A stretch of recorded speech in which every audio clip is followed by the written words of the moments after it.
Oh, it's on. It's counting down now. That's pretty cool.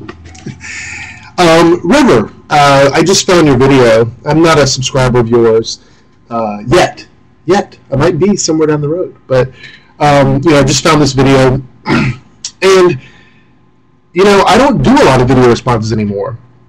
But something about this video, I was thinking, and I'm watching your video, and I'm like, oh, maybe I should make a comment.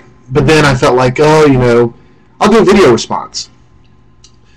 I don't want to seem ironic, but and let me start off by saying I'm not going to edit this. I'm doing this as a quick capture because I just want to basically say what I'm thinking, what I'm feeling now, right after watching your video. I know both of the people you're speaking of, ItalianStallionette and Tube Granny. I don't talk to ItalianStallionette very much. I think I've exchanged maybe 2 or 3 comments with her in the past. And I didn't start watching her channel until way later. And I haven't really been keeping up with what she's doing. A lot of people say she's a nice lady. I can't comment one way or the other. Tube Granny, Georgia Boy, PapaLimp, I didn't even know that channel existed. I guess I've been out of the loop when it comes to that whole group or whatever. But I'm not going to defend either one of them. Okay, I'm not here to do that. What I want to talk about is expectations on YouTube. If you had asked me 6 or 7, 8 months ago whether or not I had any expectations from people here on YouTube, I would have said yes. I do. I expect people to behave a certain way. I expect people to interact a certain way. And now I don't think I feel the same way about it. I used to look at videos and I started to fall back into that those feelings that I used to have back when I used to go to chat rooms, and I used to get upset when people would say something negative to me in Yahoo or AOL, or I would try to talk to someone and they would log off. I'd see their name vanish off my buddy list, and I was like, man, that sucks. They just logged out. They didn't say anything. And I used to get upset about stuff like that. And I'm not like talking like emotional wreck. It just bothered me a little bit. And I think that's sort of, at least that's the impression I'm getting, is that you're a little bothered, by it. You don't like it. It seems kind of rude. And when you do put a lot of time in making videos or video responses or leaving a comment, especially video responses, if you take a lot of time putting together a video and the person doesn't even acknowledge it, it can seem a little bit like, wow, why did I even bother? Why did I even bother doing it? I'll admit, I put my video responses on automatic, and it has nothing to do with not caring whether I get them or not. I just don't get them that often. So, when I do get them, every once in a while, I'll get a little thing in my mailbox telling me that someone did a video response. I'll have to go find it, or it'll tell me on there where it's at.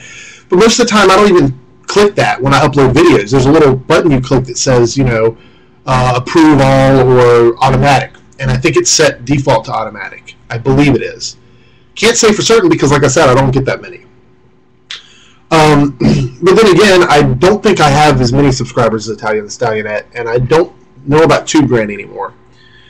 But what I'm getting at is that are we trying to have people uphold some kind of values that we have when we expect that from them? Because for the longest time on my channel, I felt as if I was making videos that I thought everyone would like. Sort of like, am I doing this as PG? Is this a G channel? Or should I just be myself? And how do we know that what these people were doing beforehand, anyone for that matter, if they're actually being themselves? Or if what they were giving us previously was something completely different. It was someone completely different. Maybe they were making us believe that they were someone else, and now they're being real. See, we don't know that. So when I try to think about how I would react to a situation, or how I think that people should react to a situation, that's a perspective. It's my perspective. But at the same time, I really don't feel like I have the right to expect someone on the internet that I've interacted with here on YouTube to respond to me in a way that I find pleasant or a way that I find acceptable.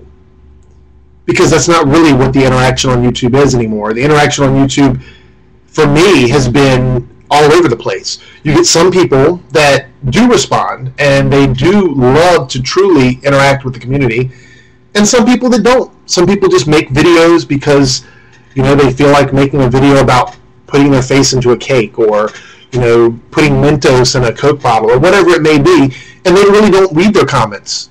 Maybe they don't care. You know, maybe they're just here to make videos. Maybe people get on YouTube and they start making videos for a long time, and then they get bored, and they decide, you know what, excuse me, I don't want to interact anymore, I just want to make videos. How can we hold them responsible for doing something wrong when it's just, that's what they're doing, that's their intention? There's no rules against that. Maybe there's some sort of community, like, unspoken rule about it, but, you know, I'm tired of expecting stuff from people and getting let down. You know, the best way to go into it is go into it doing it for you. You know, I'm making this video response for someone else, but I'm doing it because I want to. Okay, and I understand it sucks if you don't get acknowledged, but I'm doing it because even if the person that I'm making the response for, even though I might think it's rude, even though I think that it's wrong to not look at those, because I've said before, it kind of sucks when you make a video response and the person doesn't see it.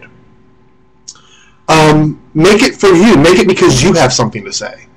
Not because you want them to hear you, because a lot of times when I make video responses to people, they don't accept it because it's a different point of view. And, you know, even that's like, wow, you know, you take the time to make a video to debate something with somebody, and they don't even accept it. So, you know, I've been around a lot of circles on YouTube, from people that no one wants to associate with, to people that everyone loves, to, you know, being in between people that don't like each other. And I found that it's just best to regulate you. That's all you can do. You know, don't let the people get you down. If they don't want to interact, don't interact with them. You know, watch their videos. Don't leave a comment. Don't wait. You know, if they don't want to have your feedback, then don't give them feedback. That's about the best advice I can give, because you can't really control what they're going to do with their channel. As long as they're not violating any rules on YouTube, they can disable comments for every video. They can disable ratings for every video. They can disable embedding. They can disable video responses. They could allow everything. You know, it's their channel, and they can ultimately do what they want with it. So yes, it sucks, and I totally agree with you getting off your chest. But at the same time, I think that having those kind of expectations, you're only going to get disappointed, especially on the internet. So great video, by the way. I'm really happy to hear someone speak up about something, especially when they're upset with it or aggravated with it. And I'll check out your channel as well and see what's going on with you. Anyway, I hope you check out my video response. I don't want you to fall on the same list. No, no, no. Anyway, my name's Eric. Thanks again for a great video, River, and keep it moving.